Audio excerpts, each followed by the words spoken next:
Matt, a battle I want to look at is at fly half. Damian Willemse coming in, he'll play against the master and Johnny Sexton. So it's a big afternoon for him.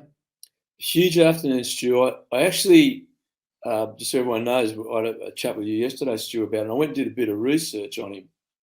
And he's actually been a schoolboy 10 right through South African schools. And then when he's come to the professional ranks at the Stormers, he's been moved to 15. So it's interesting that he has a lot of experience, not at test level, but at other levels as a 10. And when you watch him playing Currie Cup for Western Province, which is based in Cape Town, his footwork and ball play at 10 was an absolute revelation to me. I was watching his highlights today. He was spectacular. Now, I'm being very critical of the way South Africa play. If you think of the Andre Pollard, brilliant kicker of the ball, but not a great attacking player. And other players like Jonty's there, that they don't seem to like these players that are unpredictable.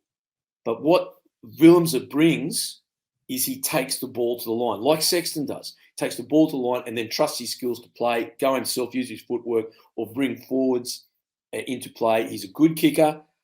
Sadly, Stu, I've got to bring it up. You remember that kick in the semi-final last year against Ulster?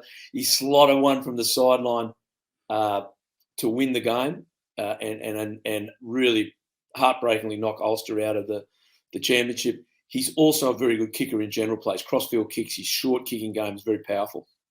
I think this is really exciting for South Africa. I think it might be a bit of a watershed moment for them because to me, this South African team is a Ferrari that's been driven in traffic. They're not getting there. They've got this huge engine. Look at the talent in this backline.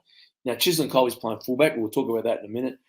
Diolande is one of the best centres in the world. Now, he's got Jesse Creel there on Saturday, but when Luke Am comes back from injury, he's not on this tour. I think Luke Am's one of the best 13s, if not the best 13 in the world. Then you've got Monpipi on another wing, and they've got the backup of Andres there, who is I've only seen a little bit of. He played in the first test against the New Zealanders, got red carded for a very careless tackle against Bud Barron, who was jumping in the air. But these guys are electric. Electric. And when South Africa decide to run, they can really hurt you. But they haven't had a 10 that can ignite it. Like if they had Sexton, they'd be a different universe. Now, Willemse is an interesting character. So I think this is a really big day for him. But he's coming up against the great, isn't he? The GOAT. And Sexton's going to be driving that machine and putting pressure on Willemse. Ireland will be coming in just as South Africa will be coming at Johnny. They'll be trying to attack his channel and get the big bodies like Steph Detroit and Esther Bezendiaga coming in to Sexton's channel, so he's got to make those tackles. But I think it could be a watershed day for South Africa in changing the way they play to a slightly more expansive. Well, I suppose I'm saying that with hope rather than certainty, but that's what I think Willemse brings to the game. Alan, I just want to get your touch on it. Obviously, as Matt said, played a lot of schoolboy at 10, but more recently at 15 and then has come back into 10. And he's a big boy, he does take it to the gain line, but your thoughts, how big, could he be overawed by the situation, or do you feel like he's a guy with a lot of talent, a lot of confidence, he'll just go out there and play ball? Yeah, I think Willemse has improved his game a lot, and they've obviously tried to get some more depth in that 10 position. I think it's a risk again with the 6-2 split. If Willemse picked up an injury earlier on, and Matt said it, I was looking through the back line, thinking who would go in 10, and Colby is the obvious choice that would go in there. Willie Leroux may be another option, but it could really unsettle them. But they take this risk with the way they split their bench. But I think Willemse has become. He's got a bit more of an attitude about him. He's become more aggressive.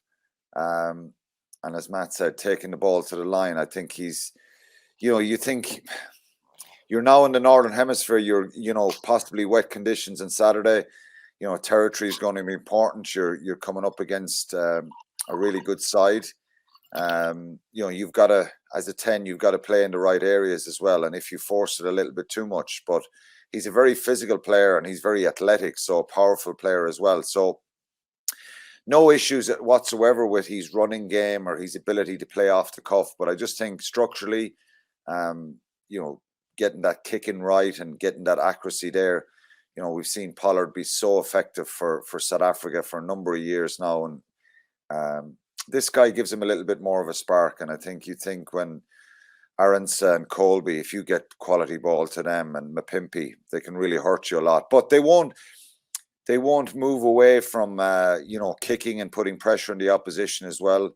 I think they still slow the ball down a lot, and their kick chase is very powerful and very aggressive. And Mapimpi and Arendse is really good in that part of the game as well. But he's a little bit like Colby. He's a stepper. So if you switch off, and if there's any loose kicks from Ireland, they've got to be really, really careful and get their line intact when they chase upfield, because Colby or Arendse really look for an opportunity to try and find a little hole or a little gap in your defence. But he's a really good player, Willemse. He's probably still inexperienced at test level playing as a 10. But Ireland have got to put pressure on him at the weekend and be in his face, because if you give him time and you give him opportunities, I think he's improved a lot. And he's someone I saw over the summer and in the Rugby Championship. Just even when he comes on at full back, I just think he looks more confident. He looks more like he's been given a license to express himself. So they're putting him right at the front line now, taking on the ball and having seen if he can make those decisions and offer something different to him.